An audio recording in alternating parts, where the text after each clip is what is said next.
Você já sentiu que falhou tanto que talvez Deus não queira mais falar com você? Você erra, se decepciona consigo mesmo e, sem perceber, começa a pensar: agora para mim acabou. Você tenta continuar, mas a culpa pesa, a oração trava, o coração esfria. E o pior é que às vezes você até tenta continuar por fora, mas por dentro sente que ficou distante. Só que quando você lê Números capítulo 15, acontece uma coisa inesperada, porque no capítulo 14 terminou em crise.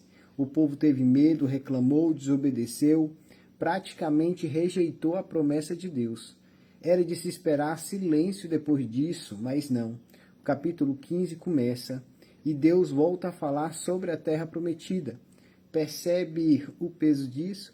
O povo falhou, mas Deus ainda continua falando de futuro. Isso muda tudo, porque você acha que a falha encerra a história, mas muitas vezes Deus ainda continua trabalhando e o propósito dele não pode falhar. E talvez você precise entender isso. A correção de Deus não significa que ele desistiu de você. Pelo contrário, às vezes o fato de Deus ainda mexer na sua vida já é prova que você ainda importa para ele.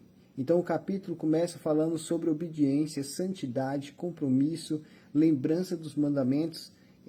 Parece estranho, mas depois de tanta confusão, por que Deus ainda está falando essas coisas? Porque Deus não queria só tirar o povo do Egito, queria mudar a maneira deles viverem. E não é só isso, também Ele quer fazer isso com você. Tem coisas que Deus muda rápido, mas tem outras que Ele vai tratando aos poucos, na caminhada, no processo, na correção, nas vezes em que você cai e precisa levantar de novo.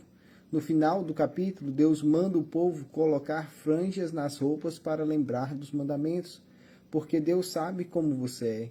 Você esquece fácil, você distrai fácil, você deixa o coração esfriar sem perceber. Por isso, você precisa de lembranças espirituais na caminhada.